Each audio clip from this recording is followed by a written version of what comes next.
नमस्कार। आज हम रासो साहित्य की प्रमाणिकता या प्रमाणिकता के संबंध में बात करते हैं। रासो साहित्य बहुत महत्वपूर्ण साहित्य होते हुए भी इस पर प्रमाणिकता या प्रमाणिकता की काली छाया मंडराती है। कोई भी साहित्य अप्रामाणिक या प्रमाणिक क्यों माना जाता है, पहले इस पर चर्चा करते हैं। रासो साहित्य संयोग से ऐतिहासिक कथानक पर आधारित है। आवश्यक नहीं है कि सभी काव्य ऐतिहासिक कथानकों पर हो या सच्ची घटनाओं पर आधारित हो। कल्पना पर लिखा गया काव्य, बिल्कुल कल्पित काव्य भी प्रामाणिक हो सकता है। अप्रामाणिक होता है तब जब वो जिस कवि का साहित्य बताया जाए और उस कवि का न मिले, जिस काल का बताया जाए और उस काल का न मिले, और जिस रूप में मिला है उस रूप में न लिखा गया हो। तीन बातें होने पर अप्रामाणिक हो जाता है। पृथ्वीराज रासो प्रमाणिकता अप्रामाणिकता के विवाद में सबसे ज़्यादा फंस गया है। कारण ये है कि पृथ्वीराज रासो में भाषा संबंधी, घटनाओं संबंधी और काल संबंधी ऐसी कई बातें हैं जो इतिहास की घटनाओं और इतिहास से मेल नहीं खाती है, और लोगों का, विद्वानों का ऐसा मानना है कि ये काव्य उस काल में नहीं लिखे गए। अगर उस काल में लिखे जाते तो इतिहास की घटनाएं इनमें बिल्कुल ठीक ठीक आती। पृथ्वीराज रासो को अप्रामाणिक मानने वाले विद्वानों में श्यामल दास मुरारीदान, गौरीशंकर हीराचंद ओझा, डॉक्टर वुलर, रामचंद्र शुक्ल, राम कुमार वर्मा और मुंशी देवी प्रसाद आदि हैं। वो अप्रामाणिक इसलिए मानते हैं कि उनका मानना है कि इसमें तीन बातें हैं कि घटना वैषम्य है, काल वैषम्य और भाषा वैषम्य। इतिहास की जो घटनाएं हैं वो रासों में मिलती नहीं हैं। जिस प्रकार पृथ्वीराज का अपने नाना के यहाँ गोद जाना, माँ का नाम कर्पूरी देवी के बजाय कमला देवी होना, या संयोगिता स्वयंवर की घटना है, या पृथ्वीराज चौहान की स्वयं की मृत्यु है, मोहम्मद गोरी की मृत्यु है। इस प्रकार की घटनाएं जो है वो इतिहास में नहीं मिलती है।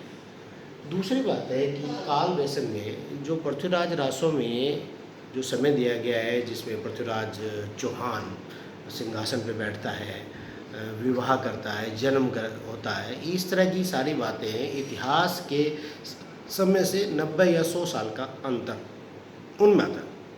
तीसरी बात है कि पृथ्वीराज रासो में अरबी फारसी के शब्द आए हैं, जबकि अभी तो मोहम्मद गोरी का आक्रमण हुआ है, और अभी काव्य में अरबी फारसी के शब्द आना ये सिद्ध करता है कि पृथ्वीराज रासो काफ़ी समय बाद लिखा गया होगा, जब मुसलमान आ गए होंगे।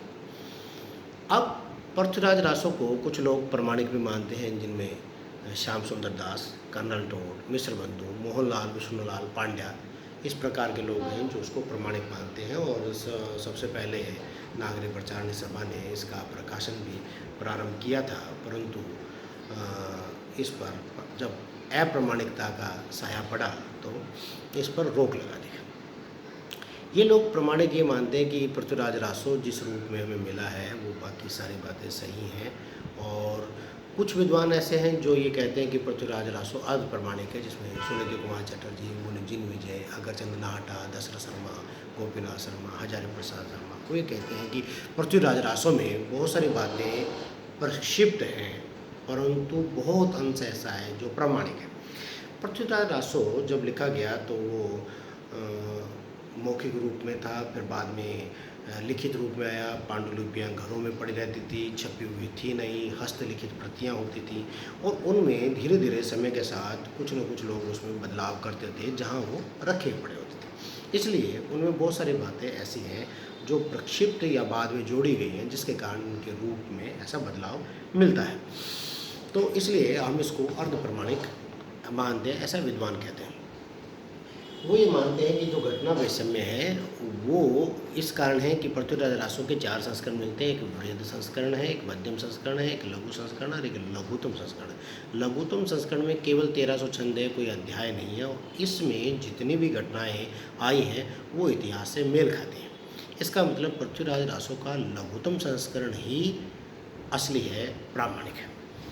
तीसरी बात है कि दूसरी बात है कि काल व्यवस्था में जो काल का अंतर आता है, उसमें मोहनलाल विष्णुलाल पांड्या ने एक युक्ति निकाली है। उन्होंने एक अनंत संवत की कल्पना की है, जिसमें इतिहास में से जितने साल नंदों ने राज्य किया था वो निकाल दिया। ये समय लगभग 90 वर्ष के करीब आता है। 90 वर्ष का समय है, अगर पृथ्वीराज रासों में जोड़ दिया जाए तो इतिहास के समय के अनुरूप इसका समय आ जाता है।